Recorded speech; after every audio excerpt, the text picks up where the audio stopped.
Guys, आज वाले video में हम लोग देखने वाले हैं एक दूसरा डेटा स्ट्रक्चर या फिर आप कह सकते हो लीट कोड में पूछे जाने वाले सबसे ज़्यादा क्वेश्चन जिसमें एरे आते हैं।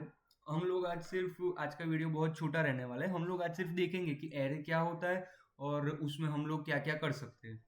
तो हमारा जो एरे होता है वो एक कलेक्शन ऑफ एलिमेंट होता है, कलेक्शन ऑफ इंटीजर एलिमेंट। ये जो भी कलेक्शन होता है वो मेमोरी में कंटीन्यूअस होता है। हमारा कोई भी अगर आप लिस्ट ले लो या कुछ भी एक ऐसा डेटा स्ट्रक्चर देख लो जिसमें सारे एलिमेंट इंटीजर स्टोर होते हैं, तो उसे हम लोग बुलाते हैं एरे। अगर ये इंट की जगह कैरेक्टर स्टोर हो जाए, ठीक है, अगर इंट की जगह कैरेक्टर का एरे हम लोग बना दे तो उसे बोलते हैं स्ट्रिंग। ठीक है, स्ट्रिंग। लेकिन हम लोग बात करने वाले हैं एरे के बारे में, इसीलिए हमारा जो भी कुछ इनपुट होगा वो सारे नंबर्स होंगे। ठीक है, अभी जो एरे होता है आप इसे ऐसे विजुअल कर सकते हो। ये उसके एलिमेंट है 1 2 3 4 और ये 5।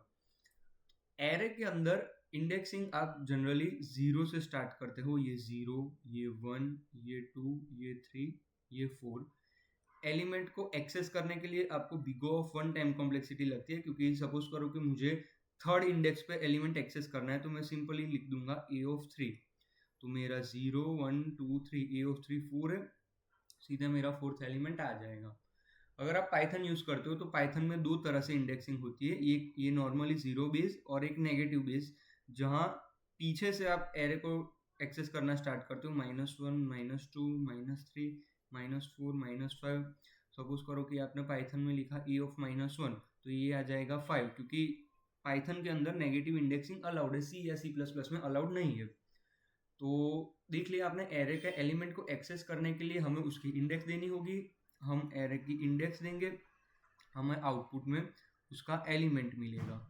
ठीक है, ज़्यादातर बेसिक लेवल के सवाल तो लीड कोड के ऊपर एरे के लिए नहीं है, वो सारे आपके लॉजिक बिल्डिंग को पकड़े ऐसे ही है। लेकिन फिर भी हम एक क्वेश्चन देख लेते हैं जो आपको बेसिक आना चाहिए, और वो है सर्चिंग।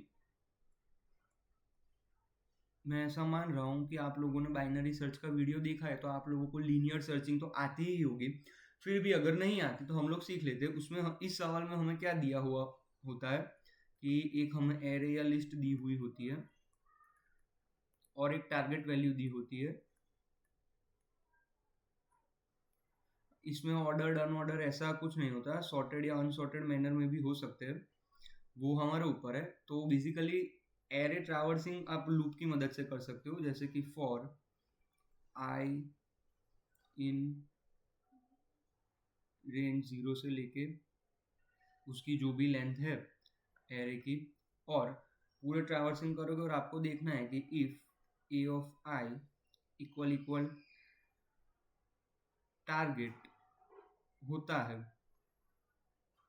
तो हमें आई रिटर्न करा देना है कि वो इस वाले इंडेक्स पे एलिमेंट है। अगर नहीं होता तो हमें रिटर्न -1 करा देना है कि यानी कि ये हमारा जो भी एलिमेंट है वो हमारे एरे में प्रेजेंट नहीं है। तो ये बेसिकली बात हो गई, एरे ट्रैवर्सिंग बोल दो या एरे में सर्चिंग देख लो। अभी लीड कोड के जो क्वेश्चन होते हैं वो सर्चिंग के बेस पे ही होते हैं, लेकिन सर्चिंग के अंदर वो मॉडिफाई करते हैं। तो वो कैसे करते हैं वो हम लोग आगे की वीडियो में देखते हैं। लेकिन आज की वीडियो के लिए बस हम इतना ध्यान रखते हैं कि जो एरे होता है वो कलेक्शन ऑफ इंटीजर एलिमेंट होता है, वो मेमोरी में कंटिन्यूअस मैनर में स्टोर होता है। एरे को एलिमेंट को एक्सेस करने के लिए आपको उसकी इंडेक्स देनी होगी। आप इंडेक्स दोगे तो वो सामने आपको एलिमेंट देगा। Thank you.